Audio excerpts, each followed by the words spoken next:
Harus ada sebagian dia memanfaatkan juga hanya untuk keviralan, tapi edukasinya sangat minim. Ternyata sangat mudah untuk jadi YouTuber ya. Mudah. Yang penting kalau sekarang ini pertama adalah alami, semangat. Jadi ada kode-kode yang di situ, misalnya ketika kita promosikan, di mana ketika ngeklik di link kita itu langsung keluar subscribe, itu juga ada.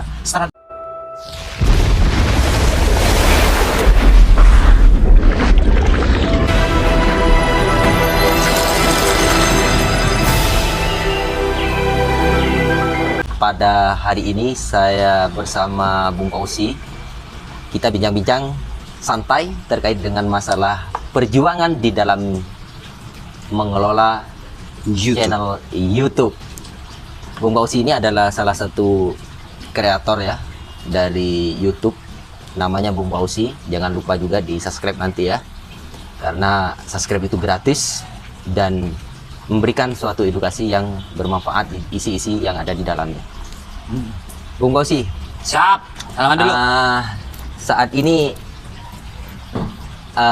terkait dengan masalah YouTube ini kan suatu hal yang sangat diimpikan oleh masyarakat di Indonesia. Dengan banyaknya imajinasi orang-orang itu kayak Halilintar, cepat kaya dan semacamnya, seperti Baim Bong dan semacamnya gitu kan. Tapi ketika kita masuk secara langsung sebagai partner YouTube, Kontennya ya. konten di dalamnya, apa yang dirasakan oleh Bung Fauzi sebagai YouTuber saat ini? Udah manage loh ya punya Bung Fauzi ini. Alhamdulillah.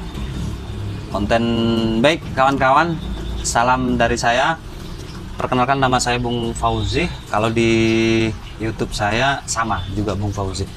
Jadi bicara YouTube sebenarnya belum saatnya saya, karena saya juga pemula bicara YouTube. Memang kalau berbicara YouTube, saya mulai dari tahun 2017 itu lama, tapi sampai sekarang masih, karena kurang konsisten juga. Hanya memang untuk melengkapi supaya saya tetap menjadi konten kreator, saya berada di podcast ya. Podcast lebih gampang, lebih mudah. Nah, kalau bicara tentang dirasakan, ya jelas kalau dari saya pribadi ada kepuasan tersendiri gitu. Ternyata kalau dulu kita punya imajinasi yang luar biasa, bahkan ekspektasi kita akan menjadi lebih daripada Halilintar misalnya gitu. Halilintar atau yang lainnya. Tapi ternyata ketika kita menjalani, ada beberapa hal yang orang lain tidak rasakan gitu, yang belum pernah jadi konten kreator ya. Satu, kelebihan dari YouTuber itu kita bisa bisa apa namanya? Menyampaikan apa yang kita rasakan misalnya. Kita bebas karena tidak ada undang-undang yang mengikat di situ kan. Kita tidak perlu izin apa, yang penting kita monetis gitu. Monet kita sudah berjalan, ya kita bisa menghasilkan. Nah, memang tidak semudah orang yang juga pikirkan langsung hasil, enggak. Oh gitu. Iya. Terus kalau untuk jadi YouTuber itu syaratnya apa ini? Untuk sebagai monetis ya, mendapatkan penghasilan atau apa semacamnya, itu bagaimana itu? Kalau YouTuber sendiri untuk sampai pada titik sampai menghasilkan, ya kita harus ada mengikuti peraturan sih. Peraturannya 1000 subscriber 4.000 jam tayang ya. 1000 subscriber, Itu 4.000 jam tayang minimal itu ya. Iya, minimal. Itu udah bisa monetis ya, Bisa ya. Dapat diajukan gitu ya. Diajukan nanti, karena nanti ada adsense, harus ada PIN. Oh gitu. Iya, harus ada PIN. Nanti kalau sudah ada PIN, kita masukkan nanti nomor rekening, secara otomatis yang sudah pernah merasakan ya hasil lah masuk di situ. Kadang di YouTube sendiri itu, kenapa saya bilang tidak mudah ya? Tidak mudah. Yang mendapatkan hasil misalnya ambang batas waktu itu kan hanya berapa ya? 1.300.000 ya. 1.300.000. Minimal itu baru kita bisa tarik gitu. Sisanya apa semuanya? Ya, enggak sisanya. Semua. Oh, semua. Tapi kalau di apa namanya? Kalau di YouTube Studio sendiri itu ada sisa lah. Nggak mungkin hanya ada pajak nggak? Ada pajak.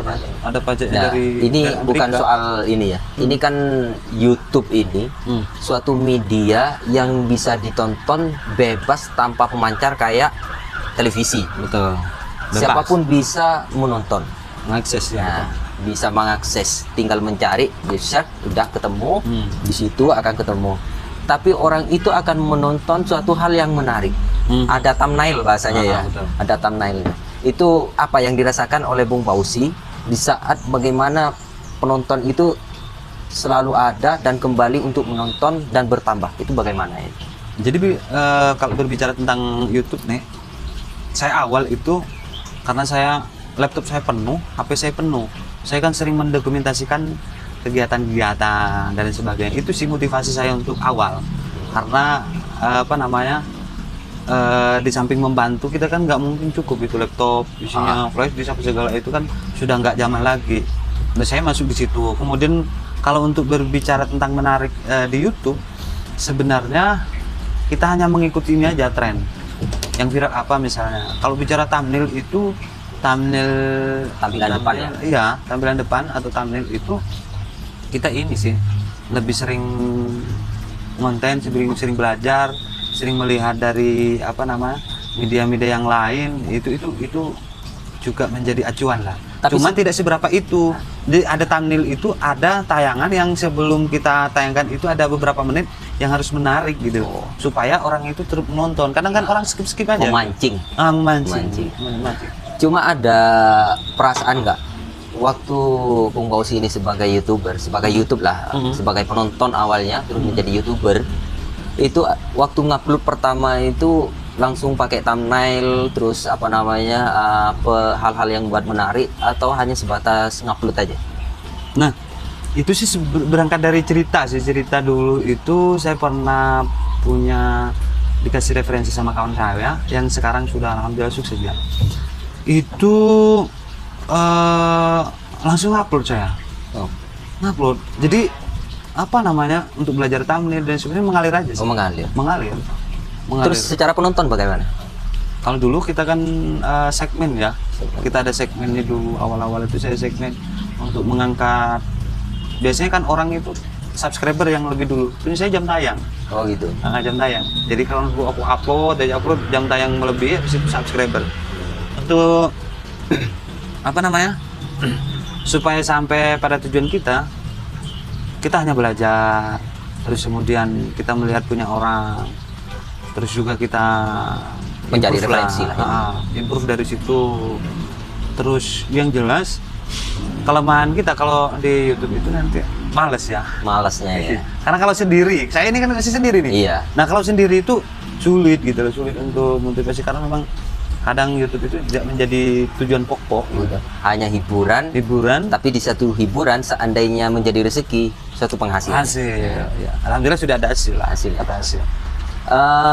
Kalau terkait dengan media lah intinya, terkait dengan masalah isi dari YouTube tersebut ya, terkait dengan masalah YouTube. Bung Fauzi ini motivasi yang mendidik yang ada di dalam YouTube-nya Bung Fauzi itu apa? Kalau saya lebih ke ini sih sebenarnya lebih kepada edukasi tentang pengetahuan sosial, kemudian ya pendidikan, tentu ekonomi kreatif juga politik sih. Lebih kepada ada sisi idealisnya. Cuman kalau bagi kawan-kawan yang pemula, kalau pengen cepat ya kita harus mengikuti perkembangan. Cuman memang jadi YouTuber itu ada sisi kepuasannya. Kadang kita ini yang sudah lama tidak bertemu dengan orang banyak, kita punya imajinasi, mindset, pemikiran pingin itu dan semacamnya ya. Nah, kita bisa eksplor di situ. Kita bisa sampaikan di situ gitu. Jadi kepuasan tersendiri. Istilah kalau Haritano punya TV misalnya kan gitu. Nah, kita punya TV juga di situ gitu loh. Nah, itu kepuasan kita. YouTube, ya. Menyandang sebuah kreator itu lumayan luar biasa menurut saya. Bagus lah. Nantinya bagus karena memang kita tidak boleh hanya menjadi seorang penikmat, tetapi kita harus masuk di dalam partnernya gitu kan ya. Di zaman yang sangat mudah mencari sebuah ilmu pengetahuan ya kita juga harus ikut andil di situ. Jadi intinya kalau berbicara YouTube sendiri, kadang orang ini kalau tidak punya tidak punya alat, terus kemudian tidak punya kamera, itu masih nunggu. Enggak begitu konsepnya YouTube itu. Kalau kita punya HP sudah. Satu contoh misalnya Soleh Solihun itu. Soleh Solihun itu apa? Dia cuma pegang gini, habis itu jadi podcast ditaruh di sini. Nah kayak gitu, tidak harus ada mic dan sebagainya. Oh, ternyata untuk menjadi YouTuber itu suatu hal yang alami, tidak harus muluk-muluk yang luar biasa, tapi mengena ke keinginan masyarakat. Iya. Kuncinya kan di situ ya. Iya. Dipermudah aja biar Dipermudah. orang mudah untuk mengetahui karakter daripada kita. Nanti akan mengalir gitu loh. Mengalir. Terus Bung Fauzi itu kenapa? Kok tentang masalah sosial, tentang masalah politik itu apa sih? Kok Karena- arah-arahnya nyampe ke sana gitu? Saya apa ya? Mungkin yang saya melihat dari beberapa konten kreator itu banyak misalnya melejit sampai banyak hal yang melejit itu karena satu dia faktor dia satu artis misalnya, terus tokoh misalnya, sedangkan kita bukan Bukan siapa-siapa. siapa-siapa. Ya. Terus ada sebagian dia memanfaatkan juga hanya untuk keviralan, tapi edukasinya sangat minim. Nah, aku tetap mempertahankan sebuah edukasi supaya kita tetap apa yang kita Punya. tahu, yang kita punya itu tersampaikan. Minimal kita sharing. Ha-ha. Misalnya kalau di saya itu ngobrol-ngobrol santai, tetapi ada hal yang kita petik meskipun sedikit. Nggak perlu kita mulu-mulu lah gitu tentang YouTube. Yang penting kita punya sisi edukasi sedikit kita tersampaikan. Itu ada kepuasan tersendiri dari saya. Kalau dari saya itu. Ternyata sangat mudah untuk jadi YouTuber ya. Mudah. Yang penting kalau sekarang ini pertama adalah alami, Ah, semangat. Terus yang paling penting itu adalah ada suatu kreator atau kreasi di dalamnya itu membuat memancing masyarakat. betul. Nah, kawan-kawan juga ini untuk konten kreator itu biasanya di YouTube itu tidak hanya satu sisi di thumbnail misalnya. Terus berapa menit sebelum ditonton ada tontonan yang menarik, tidak hanya itu. Jadi ada kode-kode yang di situ misalnya ketika kita promosikan di mana ketika ngeklik di link kita itu langsung keluar subscribe, itu juga ada strategi semacam itu. Oh, strategi. Untuk menambah subscriber dan sebagainya. Jadi ada banyak sekali strategi untuk mendapat subscriber dan sebagainya. Tapi memang tekankan lebih menarik gitu. Karena lawan kita ini Luar sangat biasa daerah. kan. Tapi setidak-tidaknya media YouTube ini adalah suatu penyampaian yang harus betul-betul dikelola, terutama di Indonesia ini adalah kreatif, menjaga hak cipta. Nah, Terus yang terpenting bagaimana edukasi itu betul-betul mendidik, Betul. yang tidak merusak secara moral anak-anak bangsa atau orang yang akan menonton.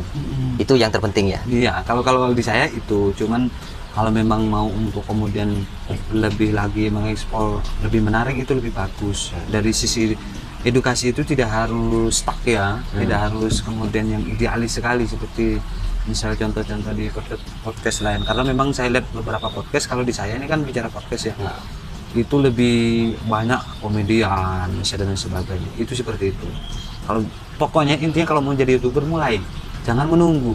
Mulai nanti berikutnya akan ketemu Titik yang sesungguhnya. Iya, jadi mulai mengedit editor nih. Nah, Kadang orang suka ngonten tapi ngeditnya bisa. susah gitu loh. Di YouTube sudah ada semua itu. Sudah ada semua itu. Pesannya apa sih untuk yang terakhir nih?